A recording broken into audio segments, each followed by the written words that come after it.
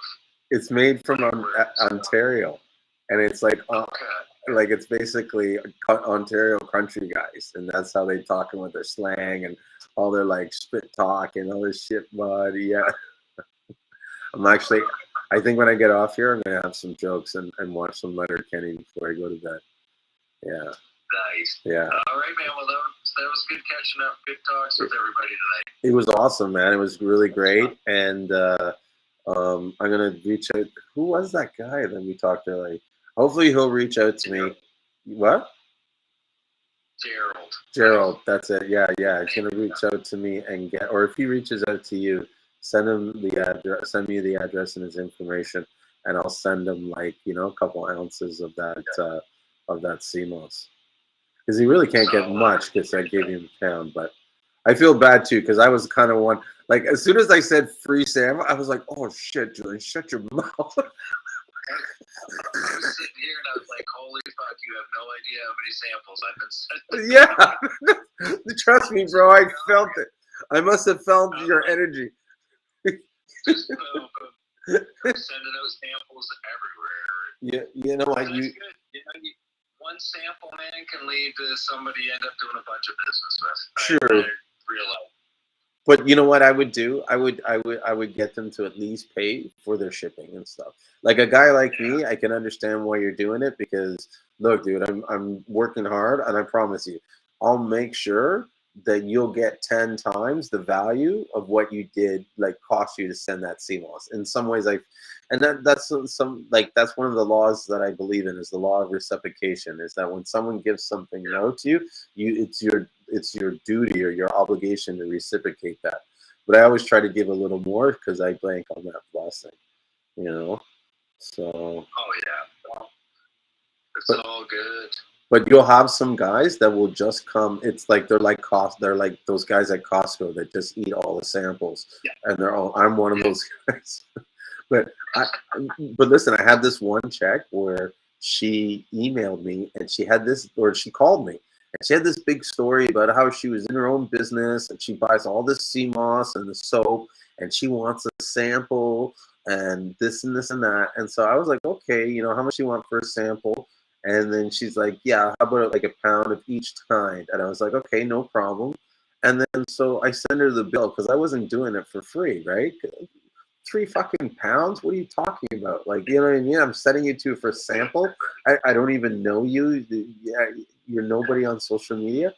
So she comes back and she's like, what is this? A bill? Like, what are you talking about? And then I'm like, what do you mean? This is a sample. She's like, I thought you understood that samples are free. I'm like, no, free samples are free. You know what I mean? Samples are samples. Like, I don't know where you're talking. So the point of the story is, so we work out this price, right? So I eventually said, I'm not doing this, but if you buy the samples, I'll credit you on your larger order that you claim you're going to buy. So she's like, okay. And so I gave her this really good price on the Seamoss, right? And the idea is she was going to use that as the sample, and then, when she likes it, she'll, get the credit back. This chick orders 2 of these packages. So I call her back up, and I'm like, you ordered 2? Like, what are you doing ordering 2? Like, why would you order 2? She's like, oh, I thought I was helping you out. I wanted to support your business. I was like, support my business? Are you kidding me? I'm like, listen, you want to support my business, pay full price. Like, what the hell are you talking about? That's ridiculous. Yeah, I gave her 60% off the price. And you think that's supporting my business? Like, I just gave it to you for next to nothing. Like, I'm losing money on it, Like, what the? Anyways, so that's my parting story for you. I'll Be- watch out for her. Yeah, be careful who you give samples to. Like the samples are good and everything, but you know, make sure you're just not giving them away like Costco because they'll add up. Oh, no. Or I'm even giving them to solid people. Like Yeah. I'm not, I'm using common sense as far as like. or even give smaller amounts. Like you gave me a whole pound. Yeah. You could have gave me, 4 ounces or half a pound. That would have been just as good Oh yeah. as a sample. I'm not worried about that. But you're gonna have lots here soon. That's Good way to think. Think ship her abundance. around. Yeah, think abundance. That's good. That's good. Good idea. Yeah. All right. All Man. right. Well, you have a good night. We'll be chatting, Julien. All right, for sure. My pleasure. See You you, guys have a good night. Take care. You too. All right, bye.